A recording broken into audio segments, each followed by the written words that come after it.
Welcome to the Unearthed Man podcast, the journey to becoming a conscious man, hosted by Milvo.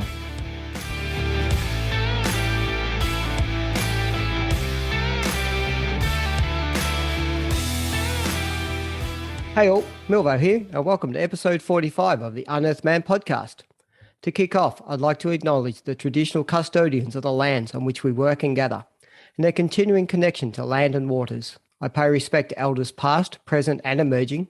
I pay tribute to the diversity of First Nations peoples of Australia and their ongoing culture. If this is your first time listening to the podcast, then welcome aboard. If you're one of my regular listeners, then welcome back. I really appreciate your ongoing support. So if you are looking to know more about the Unearthed Man, then you can find me on Facebook, Instagram, and LinkedIn. So last week, what a great chat it was with Hayden. It's so great to see him now taking back control of his life and empowering himself to live the life that is true to him. It's a great example of how you can overcome your need for escapism once you start to live your truest life and find that beautiful inner happiness. Now, similar to the chat that I had with Brad Roth, my guest today reached out via PodMatch, and after a quick chat, it was clear that he was a perfect guest for the podcast.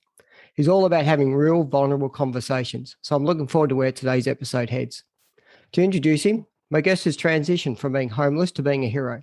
He's the founder of Think Unbroken, best-selling author, award-winning speaker, podcast host, coach, and advocate for adult survivors of childhood trauma.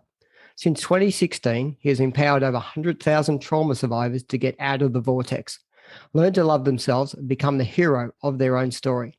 He's spoken in over 80 countries, won investments from Undercover Billionaire Grant Cardone, and is on a mission to end generational trauma in his lifetime. The mission of Think Unbroken is to empower trauma survivors with the tools and curriculum of Think Unbroken to get unstuck, learn to love themselves, get out of the vortex, and reclaim their power. By creating palatable and practical tools, trauma warriors around the world can overcome their past, heal from trauma, and become the hero of their own story. Welcome to the Unearthed Man podcast, Michael Unbroken. Hey, Michael, how are you, mate? I'm very well, my friend. Thank you so much for having me. Yeah, look, it's a great pleasure to have you on board. In doing a bit of background, looking into what you do and, and your journey. It's just such a fascinating journey to see someone who is now chosen to be who they want to choose to be, as opposed to allowing, traumas or what happens in the background to actually define who they are, which I think is one of the challenges that we actually have in society today, that there is so much of that potentially victimhood that we can operate with because someone did something to me at a point in time back in my life. Yeah. Well, that's the easy way out. Right. And that was my experience for a long time. Like I will always be the first one in the room to raise my hand to say I played the victim. And when you play the victim, you are going to be the victim. And that's a really hard thing to palate when you understand that you don't have to be. You don't have to be. And my journey was very much coming to, for lack of a better term, an awakening of understanding that if I made hard choices and decisions, that maybe my life could be different. And from a societal standpoint, it's very odd to me that we live in a place right now, and this is a world problem, I think, where we embrace the victim mentality, where we embrace the woe is me mentality. Look, suffering is suffering. I'm sorry, it sucks. Like, we all have been through bad things. And I'm not saying you don't have the right to be the victim. If you choose that, please. But I'm saying, what if you didn't? And that was what happened for me. And this is like, I don't think like childhood trauma is by any way a scope of a comparison game, but I don't really know many people who had a worse upbringing than I did. And that doesn't make me better than people. It doesn't make me special, and certainly not. But it made me go, man, if shit was that bad, how good could it be? Yeah, look, absolutely spot on that point. And I think you've just raised a good point there. I do want you to take us back to, that journey in your childhood. But I think there's a really good point about how we can live in this world of comparison. And I think that's a topic I want to go into a little bit later about how easy it is for someone to just to shut down and actually go, oh, well, I'm not as bad as that person. So therefore, I haven't been through that. So I'm not going to face and do the hard work into my own traumas because it's easy to see globally, there's always someone who's doing it harder than you or had a harder upbringing. But before we get into all that, this podcast is about helping people understand that there is a pathway out from what people may think is one of really bad traumas or really bad experiences in childhood, and how them can say, hey, if this other person has done it, how can I actually do this as well, and showing a vulnerability. So let's explore what was that. As you said, you're not sure people had a worse childhood than yourself. So what was that for you? Yeah, and again, and that's not to have a comparative thought, but when I grew up, my mother was a drug addict and alcoholic. When I was 4 years old, she actually cut off my right index finger. And people will go, well, holy shit, how could your mom do that? And it was like, man, she was just doing what had been done to her, right? Just generational trauma repeating itself. And my stepfather, who she married, was super abusive, like the kind of guy you pray is never your stepfather. I mean, he would kick the shit out of my brothers and I. He'd wake up drunk in the middle of the night, drag us out of our sleep, and beat us in the middle of the kitchen. And I never met my real father. And I spent the majority of my childhood in homeless and in poverty. And in fact, by the time that I was 12, we lived with over 30 different families. And I spent a lot of time as a child just trying to understand why the scariest part of my day was the moment I had to go home. Like, there's nothing more terrifying. And so at 12 years old, I got high for the first time, drunk at 13. And at 15, I got expelled for selling drugs. And I was selling drugs. I was breaking houses, stealing cars. I was hurting people. And luckily, I got put into a last chance program. And I graduated finally, not on time, only because they were like, we're tired of you. Right. You just got to get out of here. We don't want you to be our problem anymore. And I was trying to figure out like the solution for poverty, for abuse, for homelessness, for pain, for suffering. And Steve and I came up to the understanding, like it's got to be money, right? It's got to be money. That's got to be the solution. And so I said to myself, well, by the time I'm 21, I want to make $100,000 a year legally. And the legal part was super important. I have family in prison for life. I've been in handcuffs. And today, my 3 childhood best friends have all been murdered. Right. And that was because of drugs. And I was a part of that too. So let me not try to act like I wasn't a part of that problem. And so I said, by the time I'm 21, I'm going to do this. And so I started trying to figure out how to learn the skills to do that. Well, sure enough, as I headed into my 21st birthday, I landed a job working for a Fortune 10 company. No high school diploma, no college education. And that thing happened to me that happens to people like the first time they get money. It made my life so much worse, so incredibly worse. And I found myself drinking every night, going to parties, going to clubs, taking out limos, $500 dinners, fancy everything. It was crazy.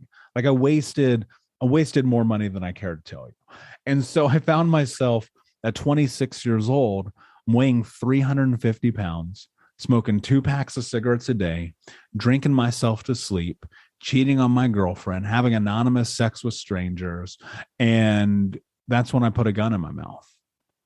Okay. I was just done. I was just like, money was supposed to fix this shit and it didn't. So I quit.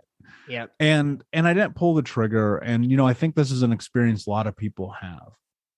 And I woke up the next day and I'm laying in bed. Now, keep in mind, I'm 350 pounds. I'm eating chocolate cake, smoking a joint, and watching the CrossFit games. Like, dude, if that's not rock bottom, I don't know what is. And I went into the bathroom and I looked at myself in the mirror and I asked myself, what are you willing to do to have the life that you want to have? And the words, no excuses, just results, just started reverberating through my body. And I was rewound to this moment of being 8 years old. And the water company came to my house in the middle of a blistering hot Indiana summer, and they turned our water off. And I was in a city in America, and that was when I really knew we were poor. And I went to the backyard and I took this little blue bucket and I walked across the street and I turned on the neighbor's spigot. And for the first time in my life, I stole water. And I said to myself, when you're a grown up, this won't be your life. Well, at 26 years old, it wasn't my life. I had all the funds in the world, but I had not done any of the healing. I had not done any of the work. I had not taken my life in my control. And that thing about no excuses, just results actually was very simple. I made a decision to stop negotiating with myself. I made a decision to stop letting my past be the reason my life sucked. And I made a decision to do what it took to get healthy. And that meant a lot of work, man. I went to therapy, group therapy, men's group therapy, trauma therapy, CBT, NLP, EMDR, ABC. I did it all, right? Yep. And then I got serious about coaching and having a coach and having a mentor and personal development and reading the books. And back then, podcasts weren't really a thing, but I would listen to podcasts when I could find one. And in that, I started getting deeper into education. And today I have over 30 trauma-informed certificates and certifications. And I was only ever just trying to figure this out for myself. I had no intention of doing what I do. I had no intention of speaking to you today. I had no intention of writing a book and being an award-winning speaker and all these things. It only happened because I was just trying to figure out, how do I take care of myself? And that's what led me to today. So a lot in that journey that's landed you where today. So can I take back to the relationship with your mum and your stepdad?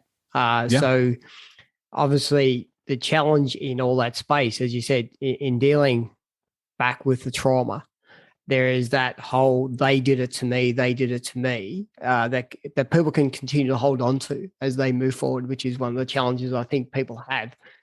Where are you at now with your mum and your stepdad? And was there a process that you subsequently went through with them, or is that just you just shut the door and move forward? I mean, what does that look like for you? Because I know different people have taken different paths. Yeah. So I think you need context for me to answer that question. Yep. When I was 12, they got a divorce and my mom went to rehab and my stepdad took my baby brother, who was his son, off to live their life. And my grandmother adopted me. Well, they were still kind of around, my mom and my stepdad, until when I was 14, I put a restraining order on them.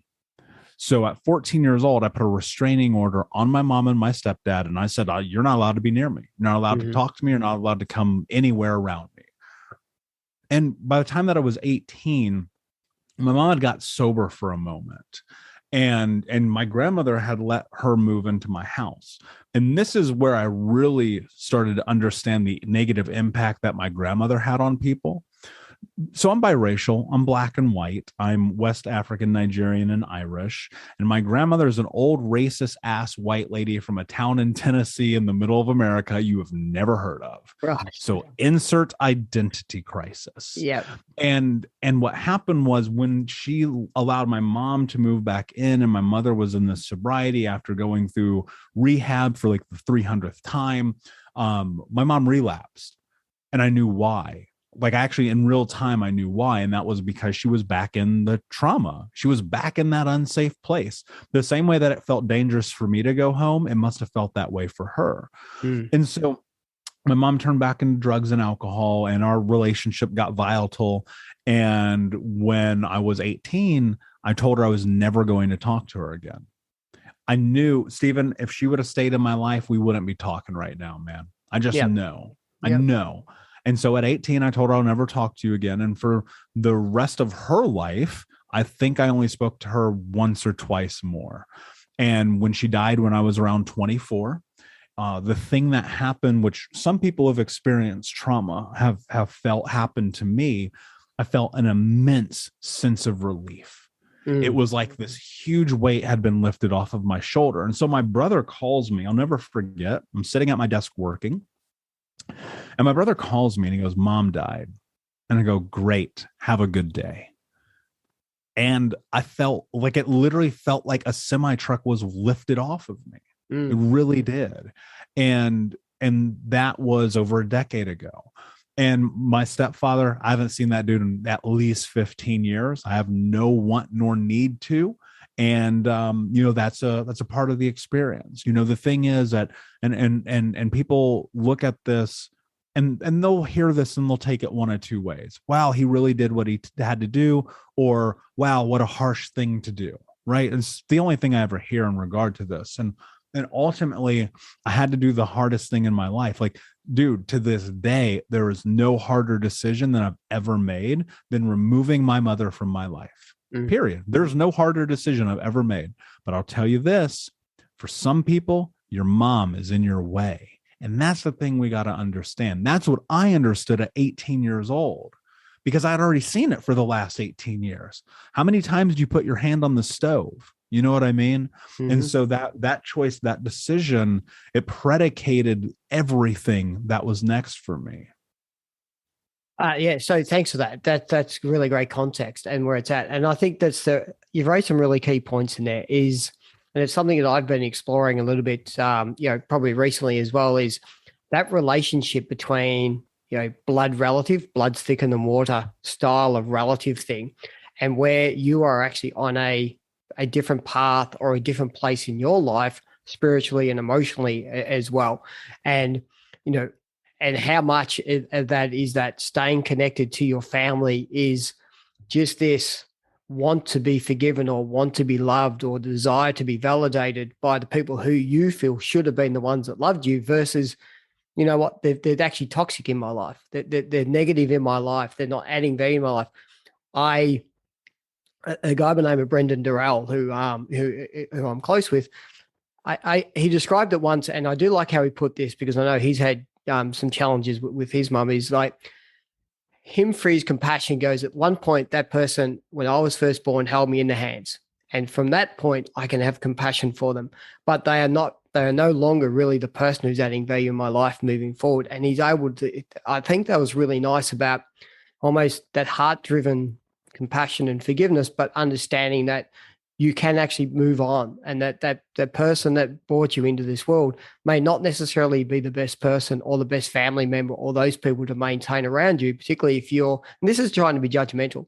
This is a bit about how do you move on and live your life for whom you are, because I think that's what people struggle a little bit in life today. That the easiest thing is to, as we alluded to a lot earlier, I feel the easiest thing is to stay comfortable and to live in the world of negativity and put up with the crap and the bullshit and what goes on, rather than going, fuck it. Like, I'm old enough now to live my life. I'm old enough to actually say I can make decisions and I can choose who should or should not be in my life based on how I want to live my life moving forward. Yeah, but that's hard, right?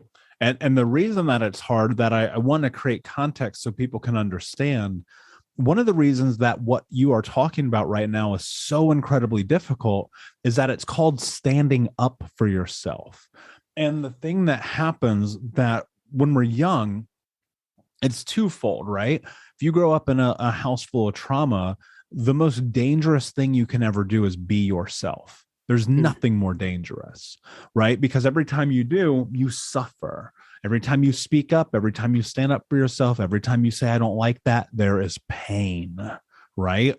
And then you go to school, and in school, you have your peers, your teachers, everyone around you telling you that you have to be a certain way if it is deemed that you will become a person of character. And in that, you learn to turn yourself off because Miss Smith in third grade says you're not good enough because you colored the moon purple. So you learn to stop trusting your intuition. And then they're like, walk on the right side of the hall, go to lunch when we say, raise your hand to go to the bathroom. Don't question authority. Think about this. In school, when you question authority, where do you end up? The dean's office, the principal's office. How dare you? We know what is in your best interest. Trust us. And then you go home, and then you're in a place of danger. So you never have the space to discover who you are, because every time you do, there is suffering. And one of the hardest things that you do is stand up for yourself.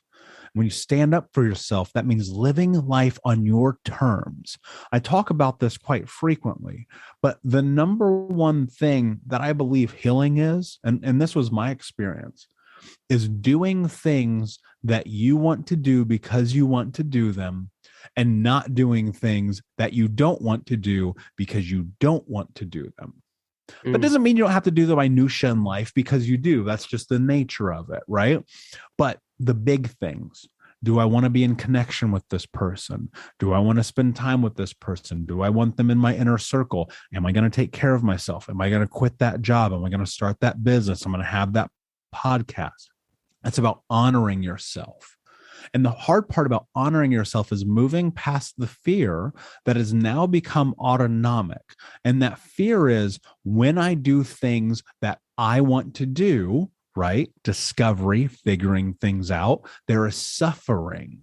Well, again, how many times are you going to put your hands on the stove? Until you understand something, you actually have the ability to turn the stove on and off. That's where people get lost, right? They think that the choices that they make are going to equal suffering. That may be true. It may not be true. I've made some terrible mistakes in my life, but the older that I get and the more that I tap into trying to understand who I am, the more I've become comfortable with facing the fear of the reality. On the backside of that hard decision, that thing that keeps me awake at night, is the difference between what's next and what's going to keep me where I'm at.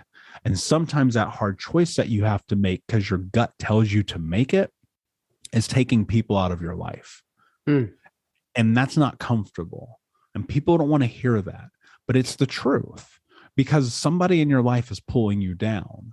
And the fear that you have in facing that fear comes because you know that every time you've tried to do the thing that you wanted to do for you, it hurt. Well, guess what? It hurts until it doesn't anymore. And when it stops hurting, it's probably about right now, this moment, today, as you hear this, because you have to look at your life and say, is the thing that I'm about to do really going to kill me? Because chances are it isn't. It's just fucking really painful. Yeah. Look, thanks for that, because you're spot on that. The one thing that I'm seeing across society today as we speak is this wonderful use of the word, you're being selfish. Like there is a lot of choice that can be made today. And like, if you choose exactly the people are in your life or who you tend to deal with, it's so easy to come up and say, well, that's just a selfish choice and you're just being selfish and you're thinking about yourself, and the reality is that's okay. This is the languaging I feel that we've got to actually change. The other thing too is, I don't know what it's saying in the US, but, there used to be a saying here in Australia is like, get over yourself. You're just so in love with yourself. And I'm like, yeah, there's nothing wrong with that. Like you're struggling with it because you might not have the self-love yourself, or you might actually not be wanting to be, your intuition says to be who you should be, but you're choosing not to be that. So you're reflecting things like get over yourself. You're full of, you're full of shit because you're so in love with yourself. You're selfish for doing this. You're not thinking about family and community. It's like, yeah, but do I have to? Like, is that just because you're comfortable if I conform into the standards you've actually set? And I think a lot of what we're talking about here is it's uncomfortable for us as individuals to say, fuck it, I'm just going to be who I'm going to be, right? And I'm going to, and if you're going to challenge with that, then that's probably a mirror that I'm putting up to you that you're struggling with. But ultimately, I feel that you're more uncomfortable than what I am, because I'm okay if you choose not to be in my life. I'm okay if that upsets you. I'm okay with that because that's your stuff to go and deal with. And I think the first thing is, as you're saying, we have to take the step to go, maybe we step in that level of discomfort for a period of time that might feel painful, but, like anything, you hop in an ice bar for the first time. It feels painful, but you're not going to die.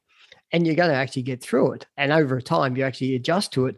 Whereas others are still in that whole, I'd never do that. I think I'm going to die. I'm not going to survive. And it's breaking for me that difference between when you've moved forward beyond the pain, but where others feel that they're still suffering and where the barrier starts to sit. Yeah. Well, look, I think that's a very interesting concept, right? And it's human nature.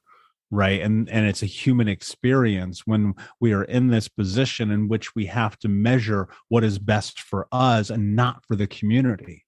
And that can be uncomfortable for people, especially people who are only used to bending so that they fit in, right? Because here's what happens. You stop bending one day, and then everyone around you says, wait, you're different.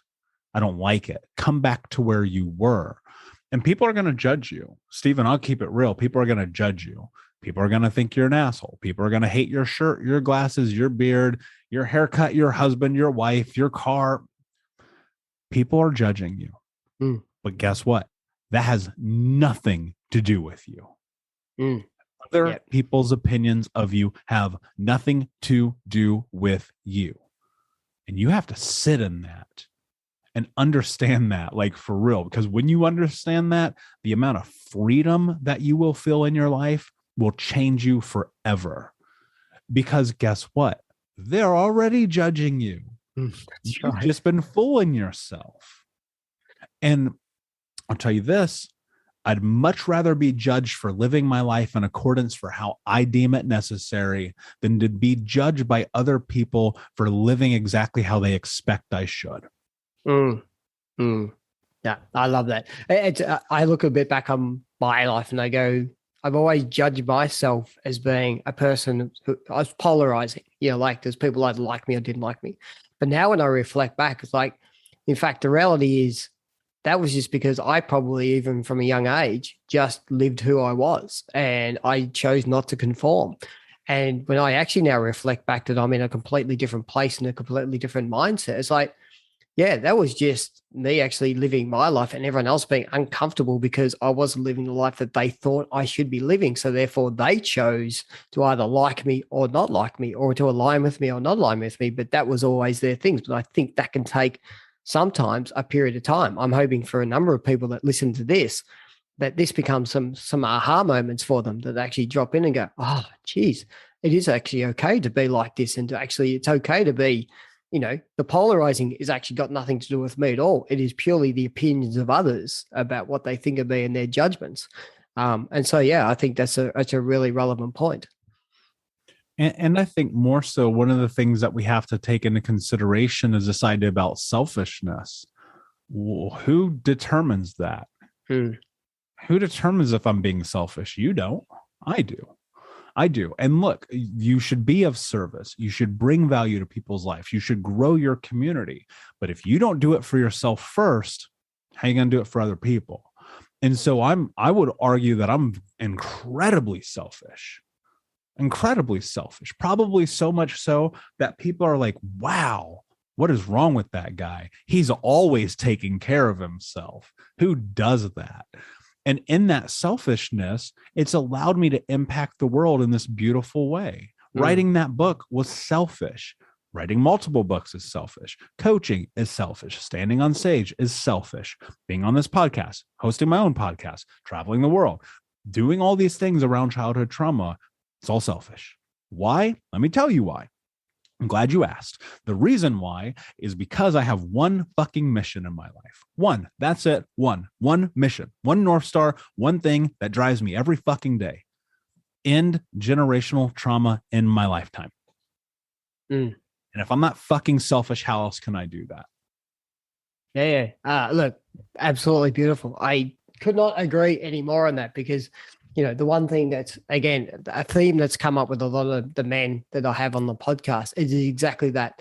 These are people who are yet to have kids or whatever else, but they are the ones that are standing up exactly now, breaking that generational trauma. They're saying, I'm facing into this and I'm putting a stop into it now so we can actually move forward. I mean, I actually, a couple of weeks ago, had a chance to talk to my cousin, and he had a fractured relationship with his dad. His dad was an alcoholic, and basically that's what killed him in the end. He was my uncle, but I had this special relationship with him. But his parents were abusive and everything else. But now I look at he and I, and there's a couple of us now are actually saying, no, we are going to put a stop into what's happened on that side of our family, which was all about escapism, alcoholism, family violence. It never happened really within my family, but I know my mum still drinks a lot now. Like, that's her escapism. It's alcohol. And so, I've went down that path. I've now stopped drinking. And my kids, now are basically, yes, I threw a whole lot of trauma into their lives when they were growing up because I was just being my parents. But now we've healed with them, and I see what they're both doing. My 20-year-old son is now really spiritual and doing a lot of self-development and a lot of work, and so is my daughter. She's in the same space. So they are breaking it, and I couldn't be any prouder of them because they're going, fuck it. Moving forward, the next generations are actually going to be free, loving, open, less judgmental, these people who are going to live their own beautiful lives for who they meant to be. And I couldn't be any happier to see that that's what's happening. I want to take a step back. We got to 25, 350 pounds, smoking, chocolate cake eating, Michael, sitting in front of the mirror and going, okay, I need to be results driven. Okay. So what did that look like for you then on? Because I know we've now gone into the trauma and the healing, but there's obviously a process from that, 25-year-old looking in the mirror going, fuck, I've got all this money, but this can't be life to where you are now. What took place over that period of time for you? Yeah, it was a slow burn, man. It was a slow fucking process. It's in one note, you look at it and go, I made this decision, right? But then there was like the follow through. There was the slow roll of changing 25, 26 years of behavior, of learning, of growth, dude, it was torturous. Like it was so fucking painful to go to therapy and sit in a room. Okay, let's rewind a moment. What I talked about in my life story in that 3 minutes, people know more listening to that than people who knew me for 27 years, right? Context. And so I'm in this position where I'm looking at my life and I've adopted this understanding that there's got to be more. I just have to figure it out.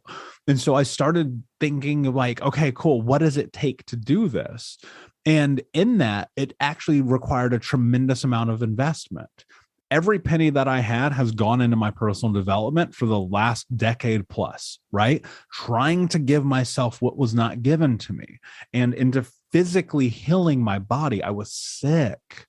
I was so sick, right? And I knocked on death's door. It came reaping a couple of times. I was able to stave it off, but ultimately the journey was physical and mental and emotional and spiritual and sexual. It was all the things. It was all the things, taking all these bits and pieces and this puzzle and starting to lay them and form them onto a table. And I thought about the outline first, right? If you build a puzzle from the inside out, good luck. And so I said, how do I build it from the outside in? And I started looking at the structures of what I kind of thought people did. Step one was like, okay, cool. I gotta go to therapy. I gotta go take it seriously, because I was going and seeing this therapist and paying him hundreds of dollars a week and telling him what I thought he wanted to hear. Yeah. That's nonsensical, right? But a lot of people do that. I was one of those people. And so there was that. And then there was thinking about diet. And I had a partner at the time who, she was super health conscious, but because I had worn her down over time, learning how to do that, like the diet was just like whatever I wanted, right? Super chaotic. So I was like, okay, cool. How do I eat healthy? I don't think I had a salad for the first time until I was like 20 or 21. Right. All of our food as children, it came from pantries, came from shelves. It came from like whatever people might bring to us. Sometimes it came from what I would steal. And so when I was a kid, what I would steal from the store is gummy bears and candy. Right. And I was starving sometimes. I'm like, fuck, man, I'm just going to eat this whole box of gummy bears. So like that was a coping mechanism. I used to have this jar. It's so funny. I used to have this jar on my counter, a giant spaghetti jar. You know, these tall jars you put your spaghetti in? Well, it turns out that holds approximately 8.5 pounds of gummy bears. And so I'm dead serious. And so I would just consume that all the time. So I had to get the diet aspect of my life right. And then I had to get the drinking part together. Man, let me tell you what's a lot harder than drinking. Being sober and sitting in your fucking emotions. And I had to stop getting high every day. And that kind of happened because my body was like, fuck you, man. I was having 5 panic attacks a day. Stress, anxiety, drugs. all right, fuck. All right, I got to do something about this. And this was years and years and years of repetitive failure again and again and again, because I had to build myself. Because here's what happened when I was around 27, 28. I realized I don't have any self-esteem. I don't have any self-belief. I have zero confidence. You see, the satiation that I felt in my life came externally. Girls, drugs, cars, clothes, money, titles. And so I had to learn how to give myself the ability to build myself and build confidence and build compassion and love and empathy. And so I'm in this and I'm deeper into it and deeper into it. And I just start picking little things up along the way. And it's just, again, it's just this slow burn. And then when I'm around 30, I was like, oh shit, I have to leave this place. I have to leave this city. Because when I drive down the streets, when I smell the smells, when I see the people, it's reminding me of those first 18 years of my life. All that pain, all that suffering, all that hurt. When you understand the way that your body stores memory, scent, feeling, emotion, a cool breeze in just the right way takes you to that place. Having all these fucking panic attacks all the time. I'm in this relationship we're trying to salvage because of the decisions I've made. And I was just like, no, you have to go to what's next. And what was next was a deeper dive into this, like massively deep, where when I mean, like, dude, full on, get the fucking snorkel. We're going to be in here for a while deep. And I'm in it. And I drive my car to Portland, Oregon. And I don't know, it took me like 4 days. And the second that I crossed the Indiana-Illinois border between the states, I just cried because I was like, I finally did it. I left. And what's really funny is a couple of weeks ago, I was at a conference and the guy speaking quoted a Bible passage. Now, I'm not religious by any capacity. While I did grow up in the Mormon church, it's not something I carry with me. Am I spiritual? Yeah, probably, but I'm not religious. I don't get along with organized religion. But anyway, that's neither here nor there. He brings up this Bible passage and he goes, very simple. Leave your father's house. And what I realized, like in retrospect, my father's house, what was my father's house? My father built all of this around me, unintentionally or intentionally. I don't know. It doesn't matter, right? But I am a product of him. Leave my father's house. And so I'm on this journey. I'm heading in this car. I'm driving. I'm crying. I'm realizing, oh my God, I finally did it. And then the real hard work started. Because I was in a new city where I didn't know a soul and I was alone. And when you're in this healing journey, even though it's the most difficult thing I think we do, I think being alone is so important because you need to figure out who the fuck you are. And I was going to therapy 3 times a week. I was going to Alcoholics Anonymous. Come to find out I'm not really an alcoholic. I just had really shitty coping mechanisms. I was going to do body work sessions, and I got really into physical fitness, and I was doing yoga all the time. I started taking up meditation. I got really deep into journaling and goal setting. And then for the last 6 years, it's been almost 7 now. It's been a rinse and repeat of that. Do it again. Show up. Do it again. Show up. Do it again. Just trying to get a little bit more into understanding who I am every single day. And so when I look at this journey, like it really started 11, almost 12 years ago, but man, it was a baby step. It was a choice. It was a decision. It was a lot of failure. Dude, I failed so many fucking times, but I used that failure and I said, great, I understand myself better. I understand the decision better. Keep fucking going. And that's what's led me to where I am. It was difficult and daunting and exhausting and lonely and sad and angry and all of the things that come along with these kind of journeys. But it was also beautiful and empowering and enthralling. And it put me in a position where I made myself challenge what I thought I was capable of doing, packing up and traveling the world and living in 12 countries, writing a book, speaking on stage in front of 10,000 people, having a top-rated podcast, being in this position in which I'm called a leader in this space, because I made fucking decisions that were hard. And I'm telling you right now, Stephen, I'm not even remotely close to what I want in my life. Not even a fucking inkling close to it, because I want more. I desire more. I need more. Because here's the truth about it.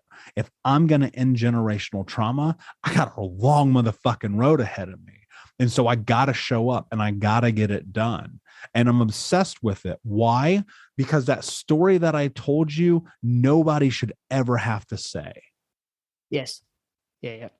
So again, thanks for sharing that, because I think one of the key themes that I take out from that, which again, I think is where society struggles. It's the 6-week program, the 8-week program. I need to do this. I want to do that. It should be resolved. I've done 6 weeks. Well, why not any better? What's going on?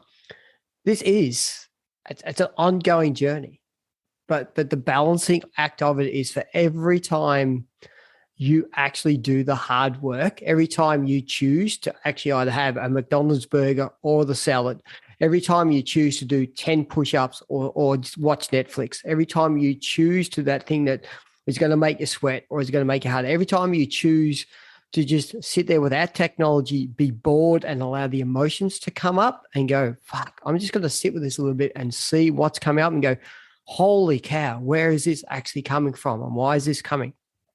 And allow that to go through.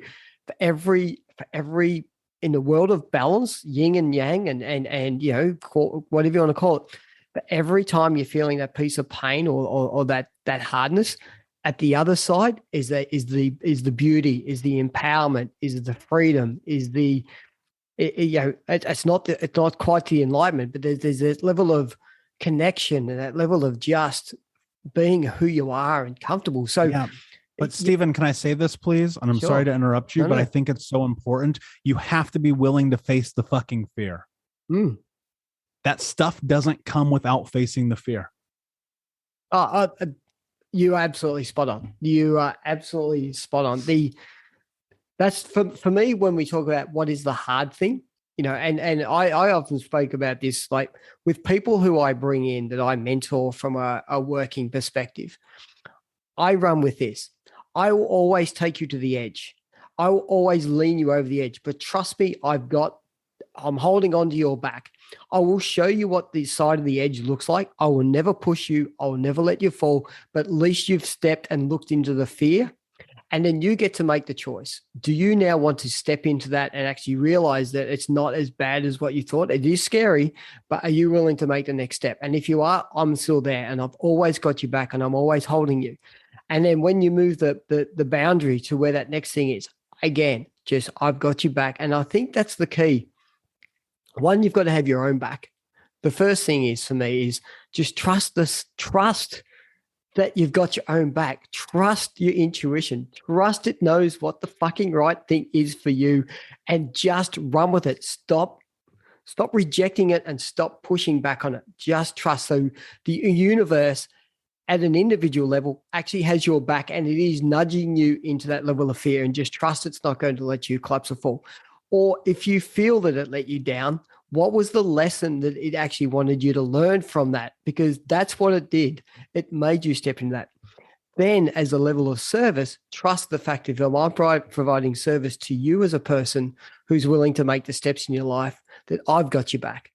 And that I'm going to let you step into the fear, but I'm not going to let you completely collapse. But I'm certainly going to let you go through a bit of pain. I'm certainly going to let you feel how hard it is. But the joy that comes out of that is super huge. So yeah, I couldn't agree with you more. It's like step into the fear. Fear is actually wonderful, not to be afraid of.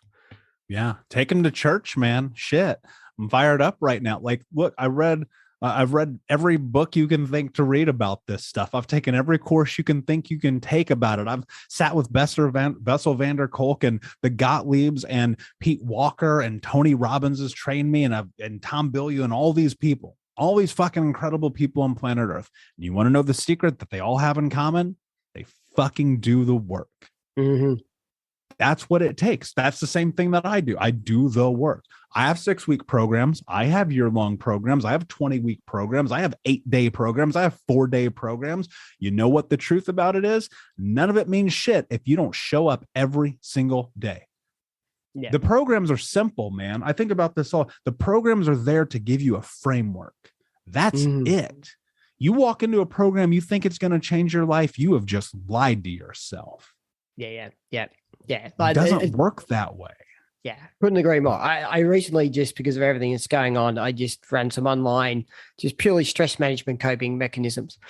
The one I ran, my boss turned up for it, which was really interesting. He said, I'm going to turn up because I want to support you because, one, we're friends, but two, I'm your manager, right?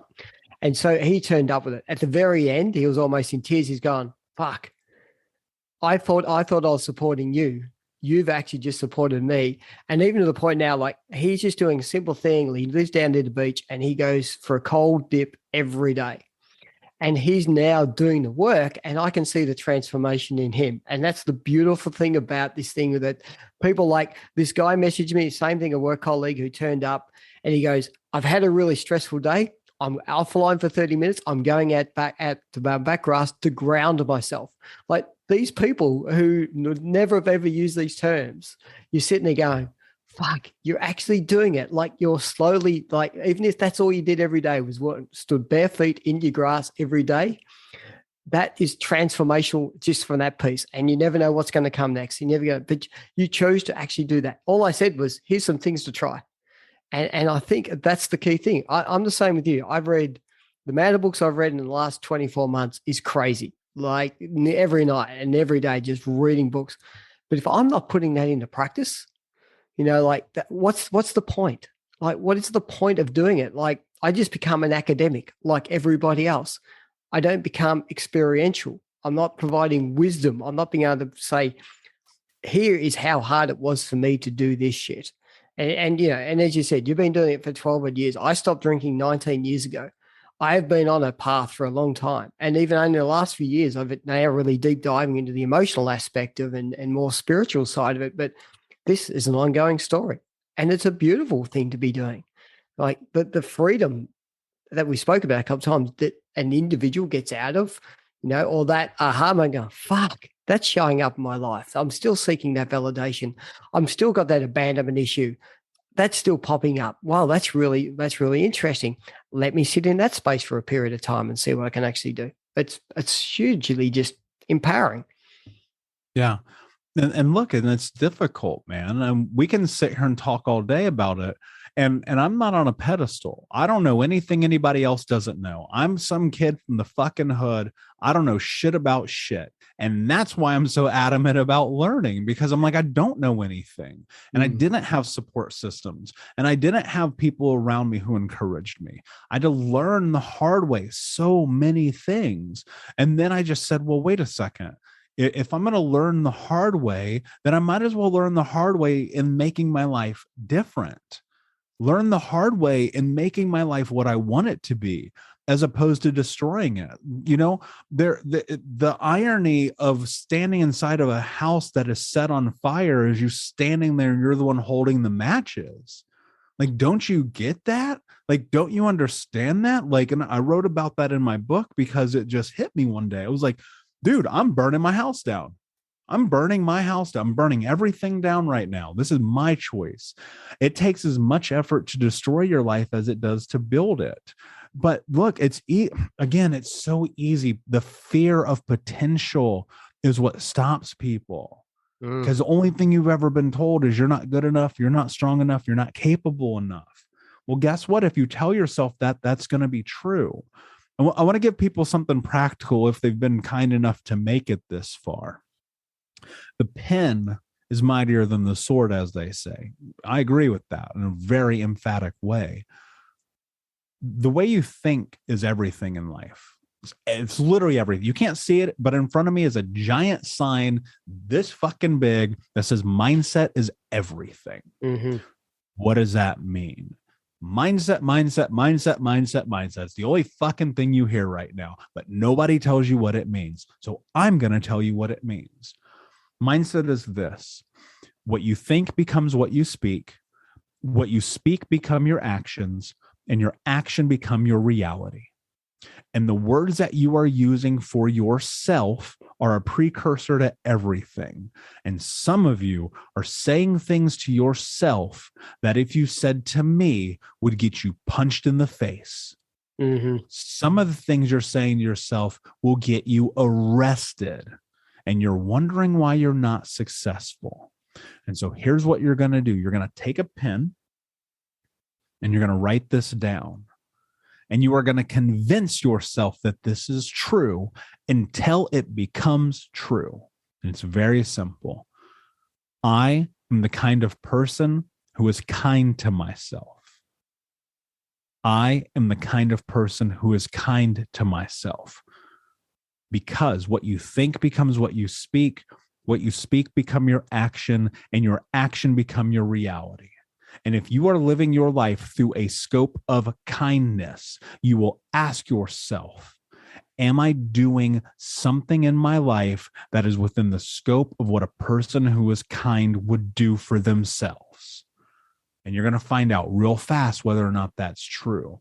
And I would argue that the kindest thing you can do for yourself is stop putting up with your own fucking bullshit.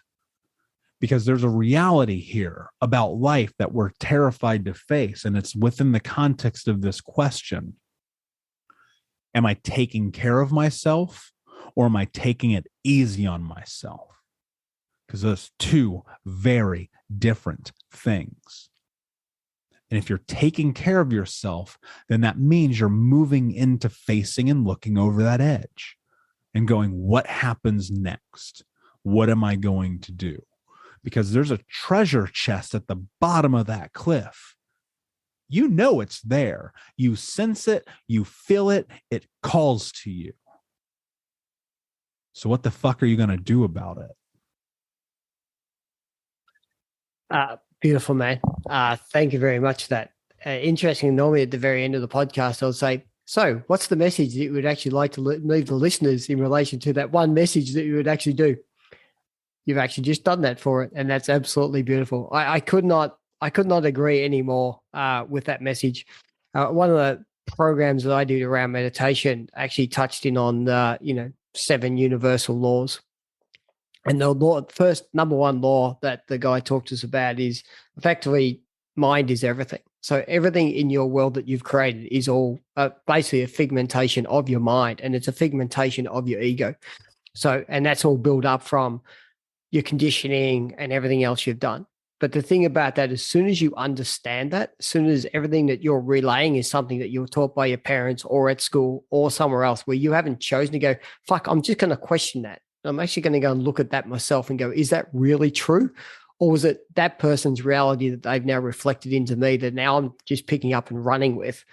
As soon as you realize that everything that you do in life, how you see everything, how you operate, how you talk, how you think, how you deal with other people, you make a choice every single time. And that choice is based on all your preconditioning and how you've seen things purely because what was handed down to you, not am I choosing to actually create a new reality and a new way of actually moving forward and a new thought process and a new openness and coming from a different place, which is not from fear, which is not from hate, which is not from judgment, but coming from a place of service, from love, from just openness and from inquiry. And I think for me, that's the space that I love being in, is in that second place of what am I choosing on any given day? And you touched on it. What is that thought that's in my head? And am I choosing to run with it, or am I choosing to question it and change it? So that's spot on, man. Yeah, absolutely. I mean, look, at the end of the day, it's very simple. Make a choice. Make a choice, and know that if you make the choice because you believe that it's going to move you towards whatever your North Star is, you will never be wrong. Yeah. Spot on.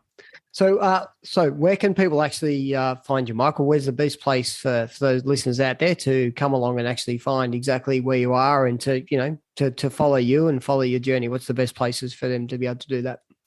Yeah, so I'm everywhere at Michael Unbroken. It's Michael Unbroken on all of the platforms everywhere.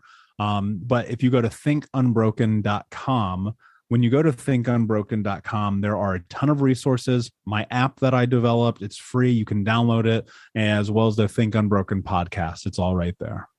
Awesome. Thanks, man. I really have enjoyed the conversation. Thank you for being extremely open about your journey. As you said, in 3 to 5 minutes, you told stuff here that some people for the first 27 years of your life didn't realize. And that's what I like about this podcast is people just willing to talk about what's happened and to talk into your journey and what you're actually choosing to do. So I really appreciate the fact that we had this chance to connect. I'm buzzed. I'm completely energized off the back of that. That's why I love having these chats, because I'm like, yeah, fuck, that's right. That's what we're now going to go and do. And, it keeps me moving. So yeah, thank you. I really appreciate you for agreeing to come onto the podcast and having the chat.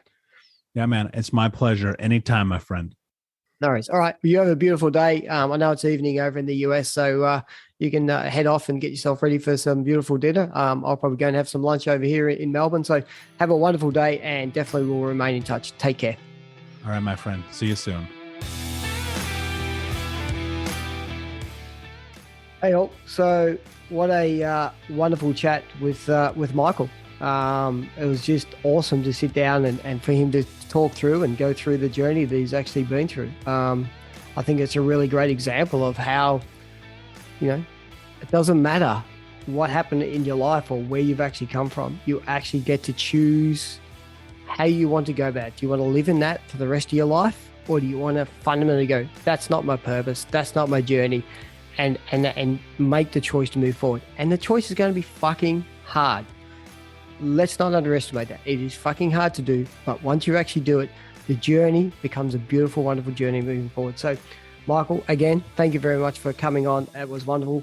So that's it. We're going to wrap up episode 45 of the podcast. As you know, you can find me on LinkedIn, Facebook, and Instagram. So everyone, have a beautiful day. Sending you much love and care. Milvo.